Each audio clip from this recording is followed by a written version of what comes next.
All right, what up, people? It's your boy Chig from Kuna Eagle Eye, coming to you again with a brand new video. This time, what should I call this? Should I call it Late Night with Chig? I suppose it's an Eagle Eye special because I'm concentrating this episode mainly on the transfer window. For those of you who don't have Twitter, the reason I've decided to do this is so I'm going to lie to you. I went to do a show about 3-4 times this weekend.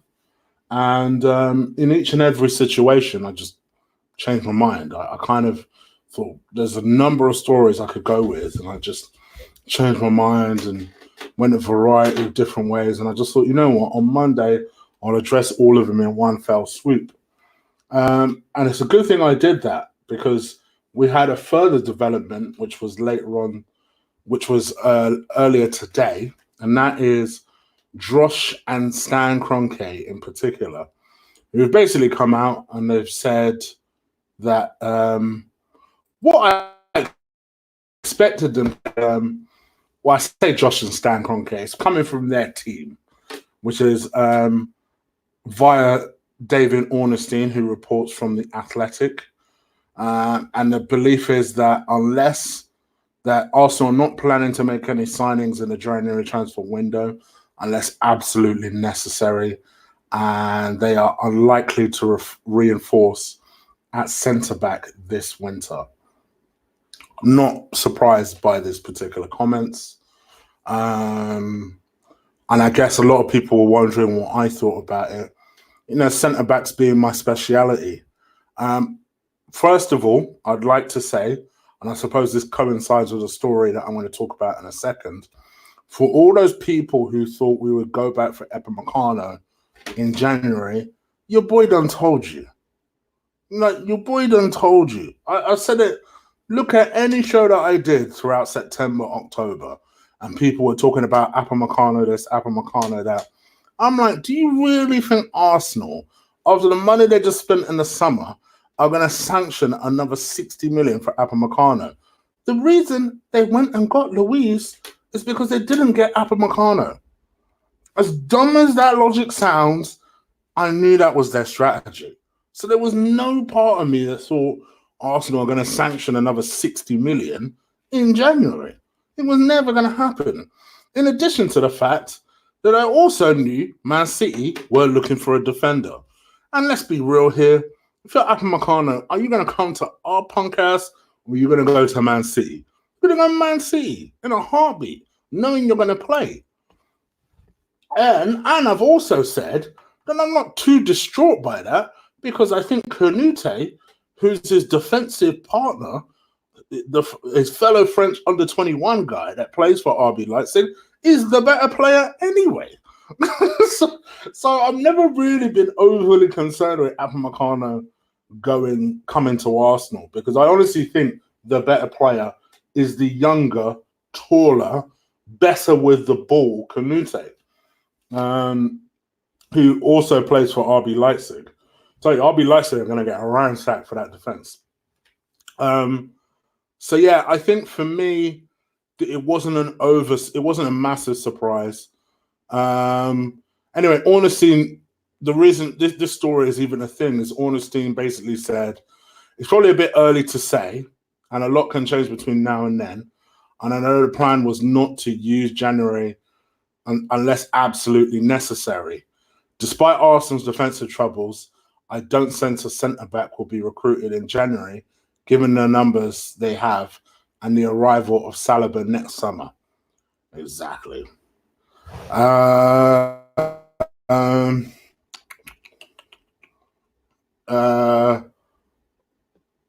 With the head of football saying, we firmly believe Unai Emery is the right man for the job. See, for me, and this is the thing, I guess this will be seen as another blow for Arsenal fans because however you look at this is now a second thing in as many weeks where we could see something needs to change and the board hasn't reacted to change it, whether it's the manager or whether it's more players.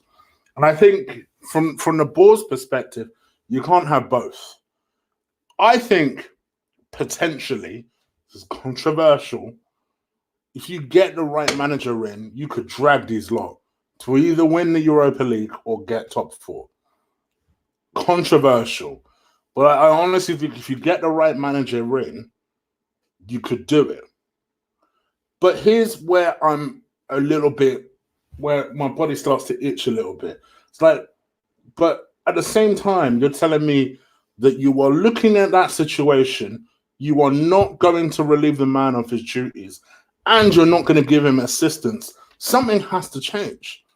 Something has to change. And for me, that's where I'm concerned, because if that's the case, and the board say, oh, well, you know, we're not going to change the situation at all. All I'm saying, Stan, Josh, don't give me those excuses come the end of the season of why you're not spending. Don't do it, because we're not making top four if you're not going to change anything.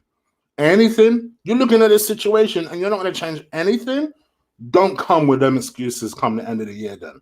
I want to hear this, oh, we don't have Champions League money. I want to hear that shit.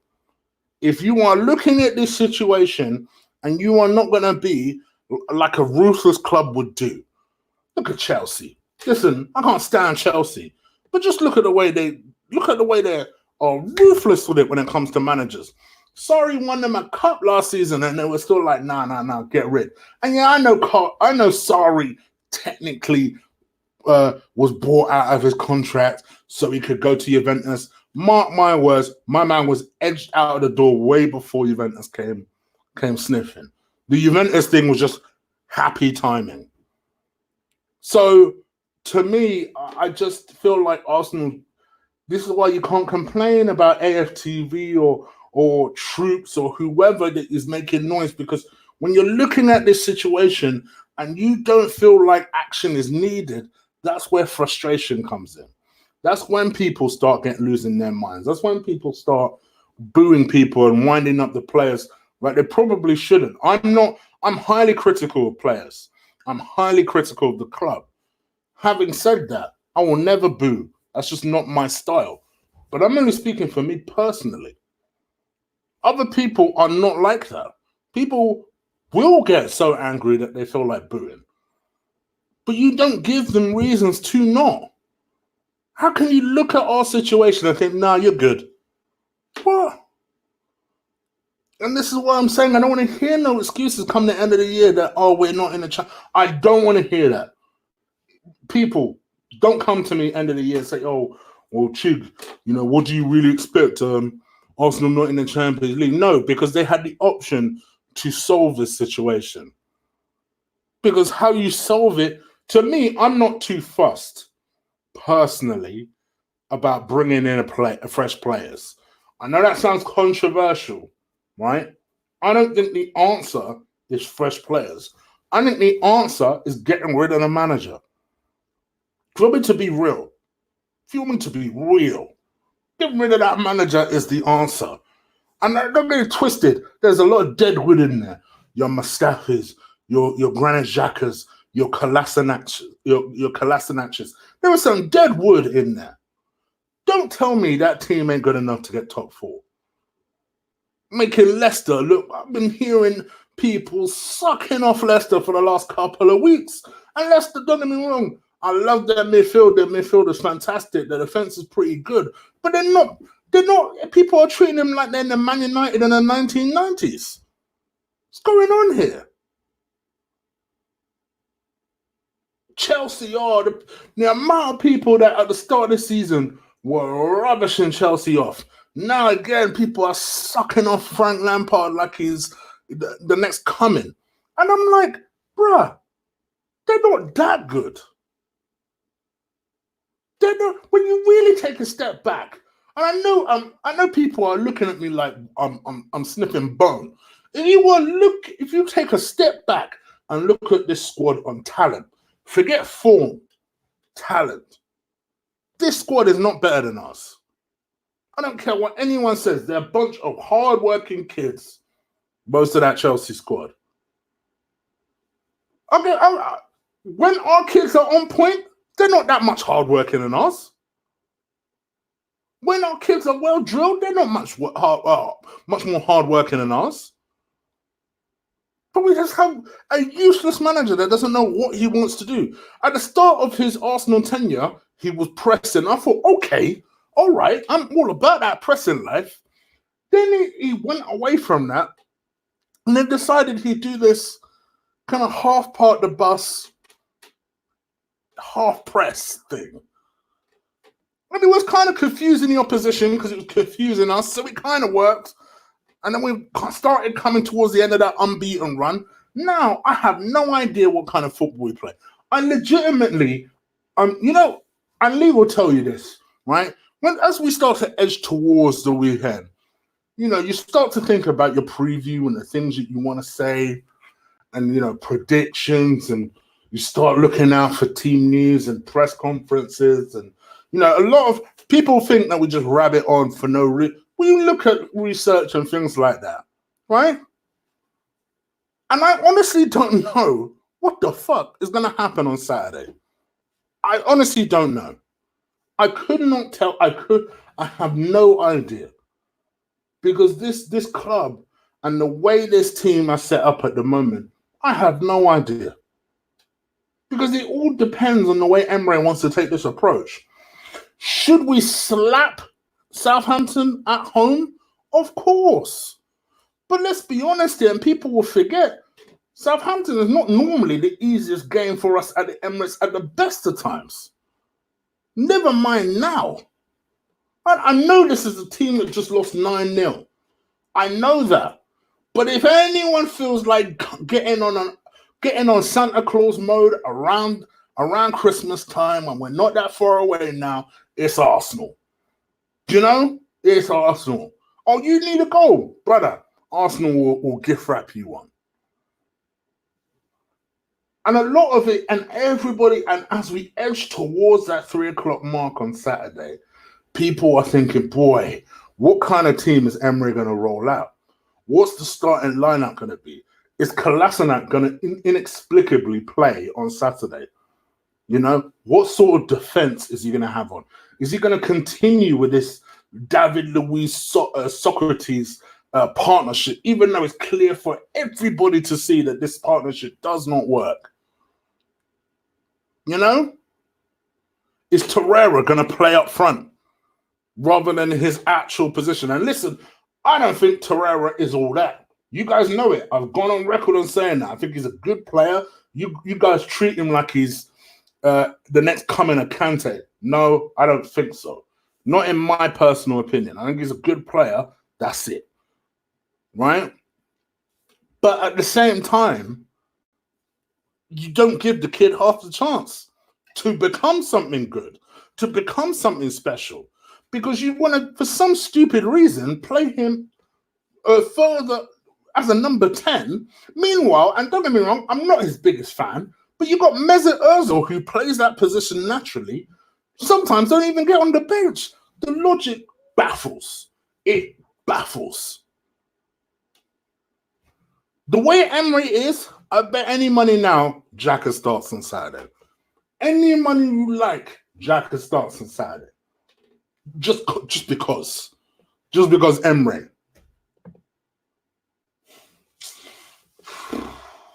I don't know. It is what it is. I just had a week of not stressing about Arsenal. And as we edge towards Saturday evening, I'm thinking, oh my gosh, I'm going to have to think about this damn team again. And that's just because that's just how they are. That's how it is at the moment. I agree with Amanda. Shout out to Amanda. She's listening. Tweet yesterday. I had to retweet it. And that was, this is the very first time that we've been on an income, and she has Arsenal one little bit. And you know what? Me too. It's so sad. It's so sad. There were times when international break used to be about. International break used to be about. I used to miss Arsenal. I used to miss Premier League action. Honestly, I could not care less if it comes back or not. It's just this is how Arsenal make you feel. I meant to listen to damn podcast talking about Leicester players can walk into Arsenal team. And you know the annoying thing about it, the thing that pisses me off so much about it, I can't even disagree. I can't even disagree. Not because these players are hugely better, but because we have players that are confused by this manager. Confused. But I tell you, if something doesn't change, we will not make top 4. And if we don't make top 4, boy, I don't want to hear nothing about, we're not in the Champions League, so we can't spend it as other clubs. No. I don't want to hear that. Because you had an opportunity to during the season and you thought, nah, we're good. Now, by all intents and purposes, all signs are pointing to the direction, well, Arsenal won't make any changes by January. All right, cool. Let's see. Let's Dennis Sekira. So this is the 22-year-old Swiss defensive midfielder from Borussia Mönchengladbach. Obviously, this is Granit Xhaka's former club. He is Swiss. So people have put 2 and 2 together and thought, hell no. This is like, come on, guys. Come on. Can't judge it by the nationality. Who knows? He might be good. I like the idea of targeting a defensive midfielder. Judging by what Ornstein is saying, we're probably going to have to wait till the summer for something like that. I've said it for some time. I do think, whilst we do have defensive problems, and I would like to see a new defender alongside Saliba next season. To me, I also think a defensive midfielder is needed. I think if you can have that little core, that little base, you're going to help with defensive stuff so much more. Look at Fabinho for Liverpool at the moment. He had a slow start, but look at him now. Look at what Van Alden, you know? And I still think, and I know this is controversial, but I think another year under Guendouzi's belt, he will turn into a Van Alden type of player. And that's a big statement of what I've just said. People will laugh at that. But I think one thing that I noticed is very in fashion. When you look at, say, what is that guy's name? Jorginho for Chelsea. Then Van Alden for Liverpool. You need those sort of players that sit deep, encourage pressure, but are able to handle that pressure. And, you know, Jorginho is excellent at that. You listen to Chelsea fans. He's excellent at that. If you notice, Lampard ain't really changed his position from when Sarri was there. He's not really tweaked it too tough. All he's done is he's asked Kante to just, I imagine Kante to just, I think the plan is for Kante to just sit next to him rather than charge up the way he was doing last season. Look at Van Alden for Liverpool, or Henderson for Liverpool when he gets into the team. You need them type of players. This is why I get it with Guendouzi. I do get it also. I get the frustration, but I can understand. At least I can see the plan with Guendouzi. I can see it. I still think he's overplayed. I do think sometimes when he has played badly, he needs to be dropped the next game. But I get the idea with Guendouzi.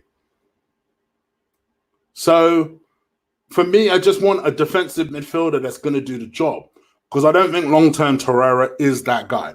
This is just my view, people. My opinion. That's all. Zakira, I'll be honest, I've not seen that much of him. I do watch the German league from time to time. If you want me to be real, purely on the basis of RB Leipzig. I don't really watch for Borussia Mönchengladbach. Too tough. Having said that, from the times I have seen him play, he's been all right. He's been decent. He's done a job. He's done a good job. Do I think there are probably other defensive midfielders out there we could consider? Absolutely. Absolutely. But at least I like the thinking behind it. And I tell you what, if we can somehow make a Granit Xhaka swap work for our benefit, I don't see why we would do that. Because surely if you're Granit Xhaka, I'd rather go to Borussia Mönchengladbach, a club I've been at before, and are a better team than Newcastle. I read a story the other day that he's actually considering the Newcastle loan. I'm like, surely not. Surely not. Listen, I bash Granit Xhaka a lot. Even he could do better than Newcastle. Even he could do better than Newcastle. All right. Let's talk about this other story. I came across on early Saturday morning and was something I was going to run with afternoon. And then I'll be honest, I decided, nah. And that was Arsenal are being linked with Brazilian teenager. I'm going to so butcher this. Renier Jesus, 17 years old. Someone we were linked with earlier in the summer, actually. Man City, Juventus, Real Madrid, Atletico Madrid are all interested, as they were over the summer. Supposedly, Arsenal have started to make some moves in with regards to bringing him in. Obviously, with the Edu connection, in addition to the fact that he is supposed to be good friends with what's his name, Martinelli. Martinelli, who he himself was linked with a story over the weekend about how Barcelona are vexed that Arsenal were able to steal the march on Martinelli. This kid is supposed to be something special. I know he was being linked with a £30 million move over the summer. That's now doubled. So he's clearly doing something right. He's 17 years old. And let's be real here, these are the sort of players that Arsenal are going to be focused on bringing in. You know, not just him. There's still that Everton Suarez guy that's still out there as well. So these are the sort of moves that Arsenal will be making over the next few years. They're going to be focused on that young talent, that young special talent, that young special Brazilian talent with the Edu links. So do I think this move is impossible? No, I don't. I think it's pretty likely, actually. So I would say watch this space. Like I say, though, over the summer, because it's very, very unlikely that we'll be bringing him in January. But I suppose never say never. It's not like Ornstein knows that much about what we're doing these days. Right, let's talk about this guy. This kid is something special. Sazaboloski, slide that 19-year-old Denmark sensation. He's supposed to be very, very good, very, very technical. Arsenal have sent some scouts to. Sorry, I said Mark, didn't I? Hungary. I'll send some scouts to watch him. Hungary. Play the 20 tomorrow. I think maintained an interest in him since June, I believe, because I remember doing this story in an Eagle Eye episode. But it looks like Arsenal are still maintaining him. Funny actually, because he was supposed to be a for Granit Xhaka, and I guess it's a sort of that's very to be. So let's see what happens. But yes, supposedly we are being linked with a move for him. So let's see what happens. Not too many more stories. Let's go with Paul Torres. Again, another player that Arsenal were linked with over the summer. Defender, plays for Villarreal. And we've been linked to him since the summer. Initially, we were being linked with a £37 million move. I remember that story. I remember reporting on that story. The kid has gone on and is still doing bits. And he's now supposedly worth £43 million as they aim to fix the problem at the back. What do I think? I don't know. For me, I will see. From what I've seen of him, he looks decent. I do think there are better defenders. I'm pretty pleased defender-wise, as you can tell. I want Canute, if that makes any difference. This Pau Torres, to be honest, we'll see. Supposedly, they're targeting him in case the Upamecano purchase does not work. As I've thoroughly poo-pooed over the idea of Upamecano coming in January, might be an alternative. If Arsenal decide to go in for a defender in January, then it could be this kid. 23 years old, plays for Villarreal. 22 years old, 23 in January. So let's see where it goes. Very strong, can be a little bit rash. Tall, though, is like 6'3". So yeah, let's see where we go. Pau Torres. Now, there was a Turkish defender. I'm just trying to bring this up because this is going to be the last story I talk about, because I know that Lee is on or will be coming on very shortly, if not already. So I don't want to encroach too much on his time. Bear with me.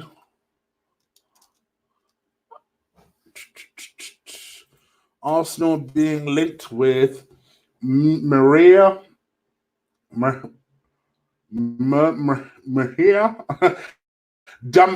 I butcher names, people. I butcher names. Damaral from Juventus, 21 years old, centre back, recently joined Juventus, has made a couple of appearances. Good player, strong, loves a tackle, very good aerially, very fiery, very, very fiery. He's picked up some yellow cards. There was one game in particular that stands out with him. It was a friendly game against Atletico Madrid, where him and Diego Costa, I remember him. They got into it during that game, and he's very fiery. He's got an interesting temperament to him. Do you know, this is going to sound controversial. This is going to sound like I'm insulting him. I'm not insulting him, but I still think this. You know, he kind of reminds me of a younger, slightly more agile version of Socrates. You know, whenever I see him play, that's kind of what he reminds me of. I don't necessarily think that's a bad thing. I just don't think he looks like the most elegant of players. He's not a particularly great passer of the ball. Keeps it very, very simple.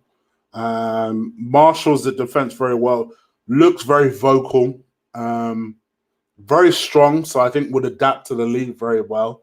Likes a tackle, like I said. So like I say, it's not an insult when I say that, but I couldn't help thinking that when I was watching him play. He has a very Socrates-esque style to him.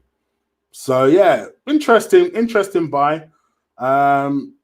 I'm not going to try and butcher his first name again, but Di Maral from Juventus. Arsenal being linked with him, along with Man United, it must be said. So let's see which one of us get him. All right, I'm going to give it 5 minutes before I head out of it. Please do crush that like button if you haven't already. I'll start to read out some of the comments and some of the generous donations. Big up to you, DJ Crane, with the donations. 18-year-old kid from Colorado Rapids, MLS. How far from grace is Arsenal falling? Which one are you talking about? All right. Thank you for the donation, though, brother. Appreciate it. Let's just go through some of the comments. Party's a good shout. Yeah, I'm still a bit lukewarm on Party, but yeah. Decore I'd have in a heartbeat. You know this. For real, what is Emre Paul? Good question. A bit late. So Abamon, it's basically me. I'm just talking about because I decided there was so many transfer rumors that came out over the weekend. So I'm bringing back Eagle Eye, which is a transfer rumor show for anyone who doesn't know, on the 1st of December. I'll get a nice 2 months of shows off the back of that to the 31st of January. But until then, I just thought I would just do a big show just talking about all transfer stories. But a lot of it is to do with the fact that I led with a story that basically dismissed the idea that the Arsenal owners aren't going to spend any money in January, which shouldn't be a big surprise because Arsenal rarely do stuff in January these days. And I think their focus will probably be trying to get Lacazette and Aubameyang to extend. Yet another reason I'd sack the manager and bring someone capable. The belief, by the way, manager-wise, is that Luis Enrique, who is Raul's choice, as you can imagine, very unsurprising there, is the preferred choice. Whether that will actually happen is another question, so we'll see what happens.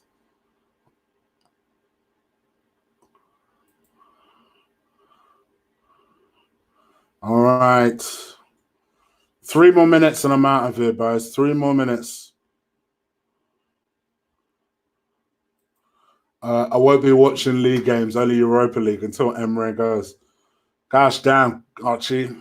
Wow.